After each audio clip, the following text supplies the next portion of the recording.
Bismillahirrahmanirrahim. Assalamualaikum warahmatullahi wabarakatuh. Perkenalkan, nama saya Gita Lestari, NIM 20230101047175. Baik, di sini saya akan membahas materi pengembangan sikap inklusif dan toleransi pada pembelajaran IPS di SD. Materi ini membahas tentang pentingnya menanamkan sikap inklusif dan toleransi pada siswa SD melalui pembelajaran IPS. Baik, kita masuk pada pendahuluan. Materi ini menekankan pentingnya pendidikan IPS.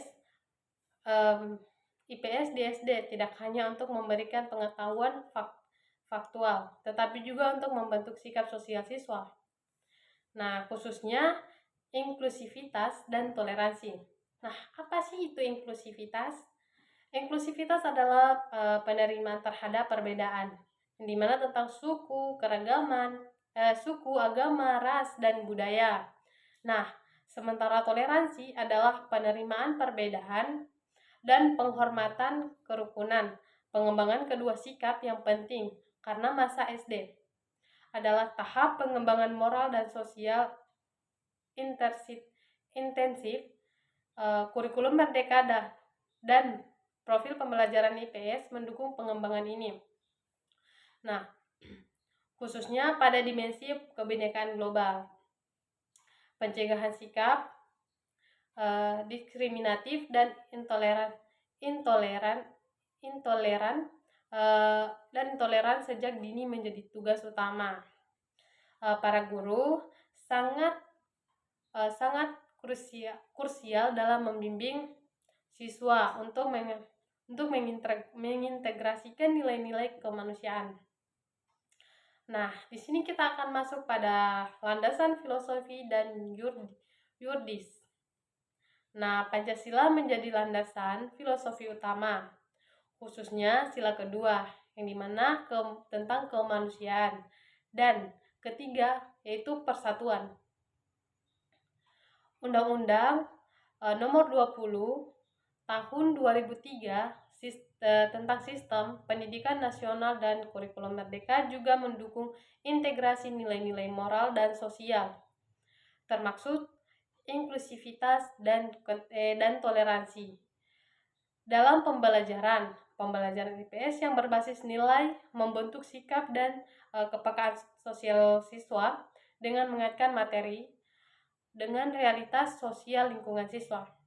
Nah, kita masuk pada tahap konsep dasar sikap inklusif dan toleransi. Inklusivitas diartikan sebagai sikap yang terbuka, menghargai perbedaan, dan mengakomodasi keberagaman tanpa diskriminasi. Nah, ciri-cirinya meliputi keterbukaan, empati, kesediaan, kerjasama. Sementara toleransi adalah penerimaan keberagaman tanpa prasangka dan pemaksaan keseragaman, menunjukkan penghargaan terhadap martabat orang lain. Implementasinya dalam kehidupan sehari-hari siswa dapat dilakukan melalui aktivitas pembelajaran kontekstual dengan menanyakan seperti diskusi, role play, dan proyek kelas. Misalnya seperti kampanye sekolah toleransi. Pendidikan karakter yang mengedepankan nilai inklusif dan toleransi penting juga, penting sejak dini. Masuk pada strategi pembelajaran. Strategi pembelajaran yang efektif meliputi beberapa tahap, yang dimana tahap pertama itu pembelajaran berbasis masalah. Nah, pembelajaran berbasis masalah ini dapat memecahkan persoalan sosial terkait keberagaman.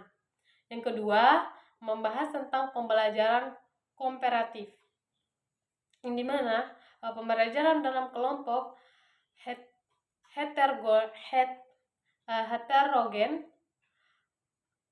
untuk berbagi tugas dan menyelesaikan perbedaan. Yang ketiga, pembelajaran berbasis proyek. mengeksplorasi isu sosial terkait kebinekaan. Nah, misalnya kampanye anti intoleransi. Yang ketiga itu, ketiga strategi ini saling melengkapi dan didukung sesuai konteks kelas dan guru sebagai fasilitator.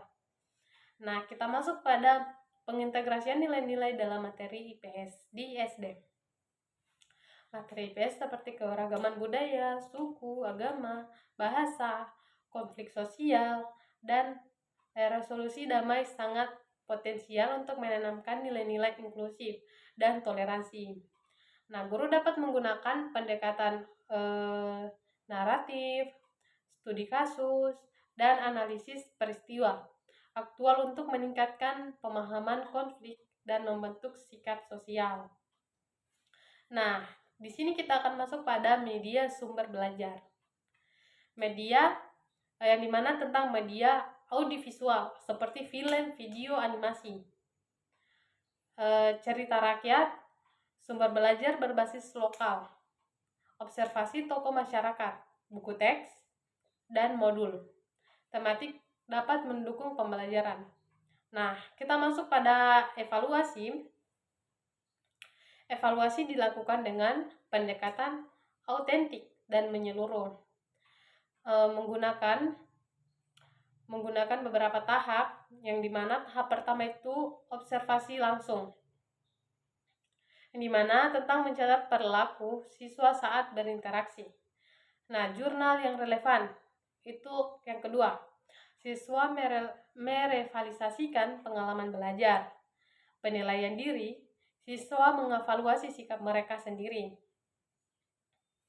Nah, yang keempat itu publik penilaian, karakter dan indikator sikap sosial yang jelas. Instrumen penilaian disesuaikan dengan karakteristik siswa SD. Yang kedelapan, studi kasus dan praktik baik. Contohnya, praktik baik meliputi program belajar budaya, program kelas budaya, dan pembelajaran berbasis proyek bertema.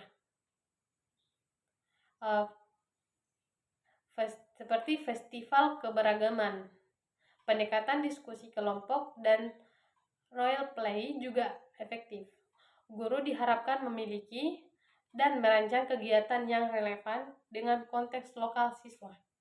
Nah, kita simpulkan materi yang kita bahas tadi, yaitu materi ini secara komprehensif menjelaskan pentingnya pengembangan sikap inklusif dan toleransi pada siswa SD melalui pembelajaran IPS. Dengan strategi, media, dan evaluasi yang tepat, guru dapat menanamkan nilai-nilai ini secara efektif dan berkelanjutan, membentuk generasi masa depan yang damai, berkeadilan, dan saling menghargai. Nah, itu kesimpulan dari materi yang saya jelaskan. Kurang dan lebihnya mohon dimaafkan. Assalamualaikum warahmatullahi wabarakatuh.